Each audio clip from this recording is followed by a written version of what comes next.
It is not good for the man to be alone.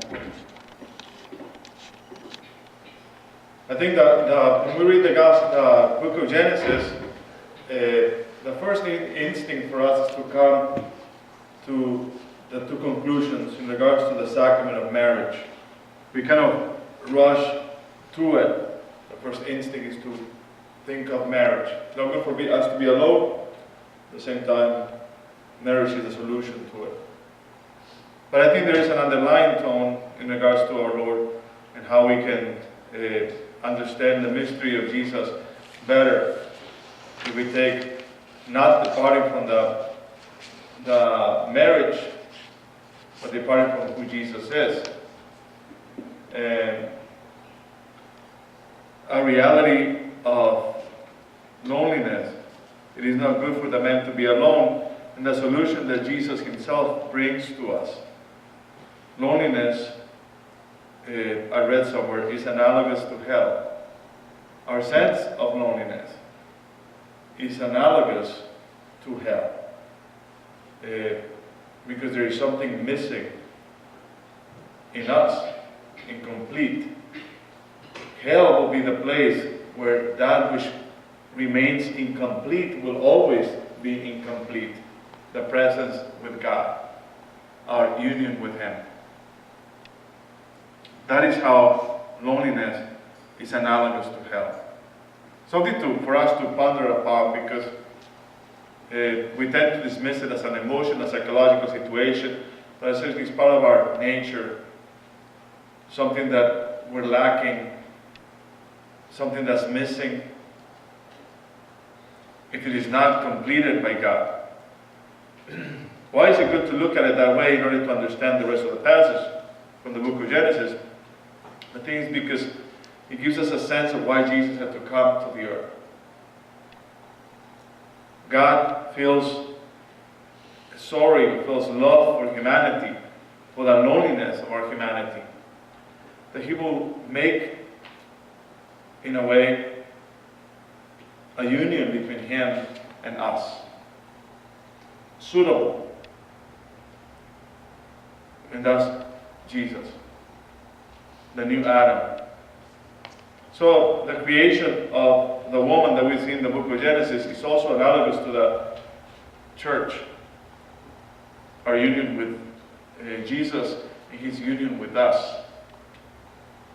So the Lord God formed out of the ground various wild animals and various birds of the air, anything to satisfy the longing, the loneliness of the human condition. Whatever the man called each of them will be its name. A certain anonymity, at the same time owning that which is named.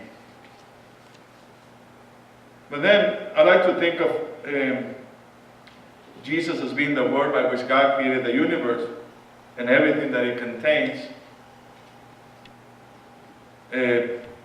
When God names, when God's Word is heard,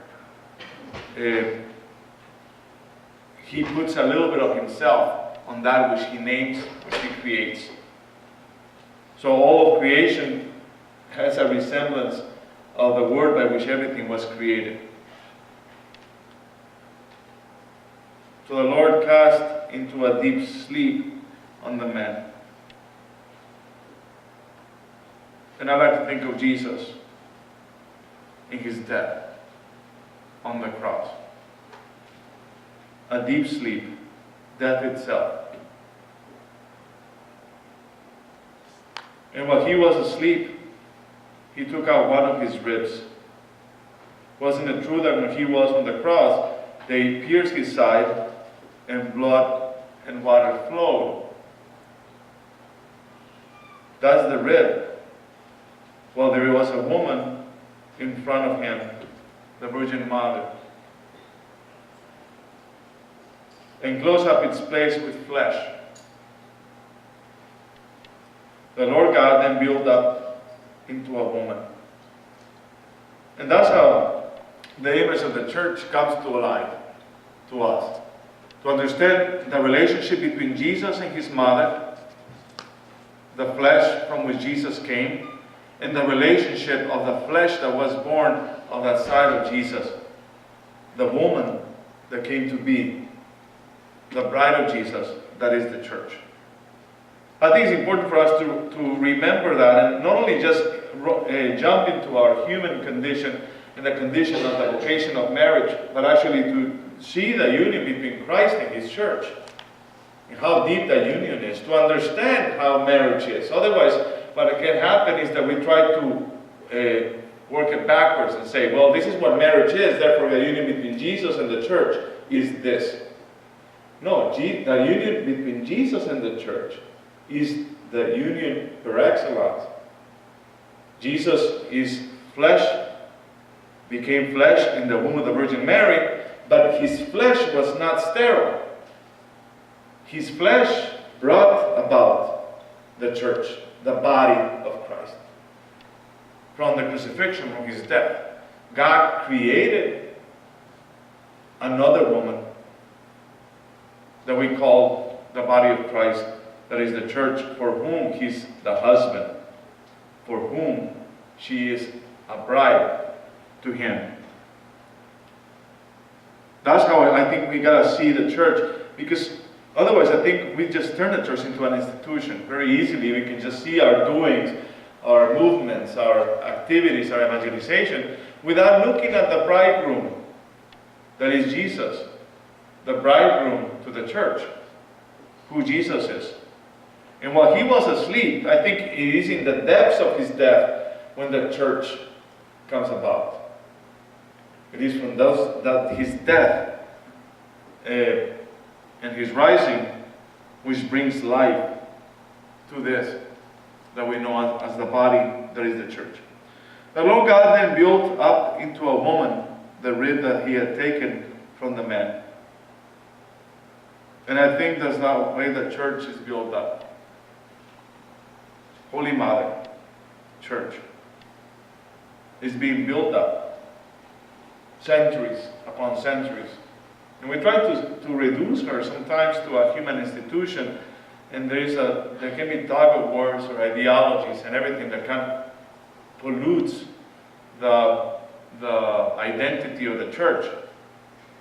But we need to look at the essence of the church as the bride of Jesus, to understand the sacramental work and to understand the functionality of the economy of salvation that comes to us through the hands of this woman that the Lord left on His behalf, between the union between Him and her. And that union comes to us. And the Lord is building it up. This church is not ours. The church doesn't belong to the Pope, doesn't belong to the bishop, doesn't belong to the priest. We're ministers of her, we're servants of her. Somebody recently told me, he says, well, how come the Bible mentions the word slaves? You know, shouldn't the word be abolished? No, because I think our condition as ministers of the church is like Mary's condition as a servant of the Lord. Is that of slavery. We're owned by Him. We're owned by Him. The church, as the bride of Christ, the ministers, those who are consecrated, the religious, all those who work in the ministry of the church are, in a way, slaves. They belong to Jesus. They were bought by the blood of the cross. We're bought by the blood of the cross. We don't like to think it because I think we run to the social analogy immediately. We want heaven and earth and the relationship between heaven and earth to be like things that are on earth. But I think we have to go back to the Genesis, to the beginning of things. And I think the human analogy creates a lot of problems because now people are trying to redefine marriage. Precisely because we're parting from the social to social. From the social condition to a social problem. But we're not parting from the Christological, the Christocentric problem. That Jesus gave His life for His bride, the church. And Jesus and the church came about as part, flesh from his flesh, as the body of Christ. We cannot go backwards and try to change the relationship between God and his people. We have to look at the relationship between God and his people and then continue with the sacrament of marriage as a mirror of the union between Christ and the church, as opposed to try to rework things. Revision against revisionism, in a way. So the exclamation of the man in the book of Genesis can be also the explanation of Jesus. At last is bone of my bones, in reference to the church. The union of Jesus and the union with his church. This one at last, I think the first thing that comes to mind is how many relationships and testaments and covenants the Lord had to have with the people of Israel, one after another, and they keep breaking up the covenants in the Old Testament one after the other.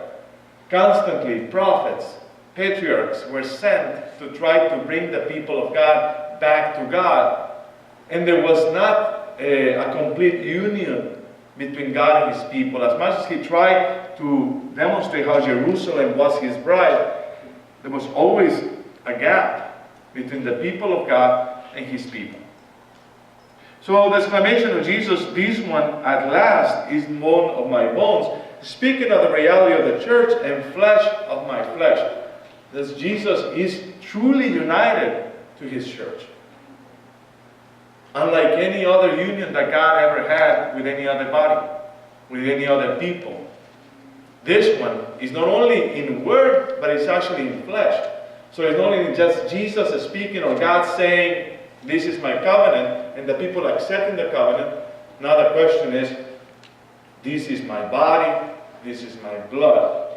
That Jesus gives himself to the church, and the church says, I take your body, I take your blood.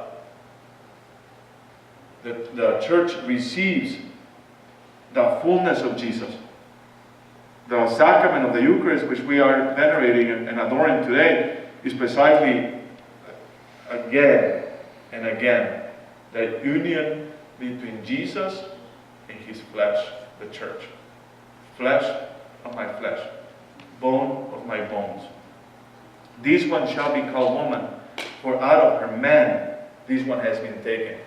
That is the union of the Eucharist. That is the Eucharistic sacrifice. The Eucharistic sacrifice is not only a memorial, it's not just doing things, it's not a social performance, it is the consummation, as it were, between the union of Jesus with his church, his bride.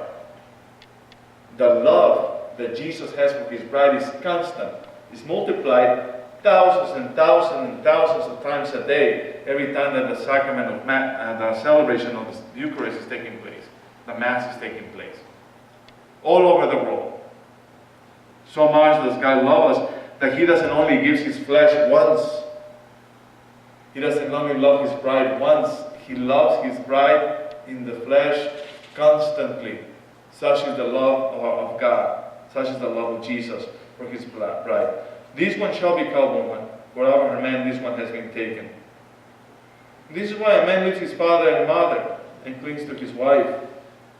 Wouldn't be Jesus if he were not to be taken on the flesh, would just stay in heaven, looking down on us. He can't. He cannot contain himself. For the love of his bride, that is the church, he continues to cling to her, fight for her, intervene in her life.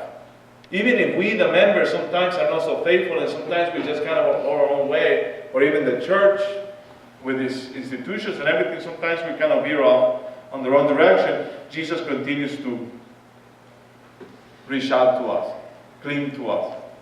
He clings to his church. Because the two of them are one flesh. So as we continue the adoration of the Blessed Sacrament, we ask the Lord to always see our soul as well.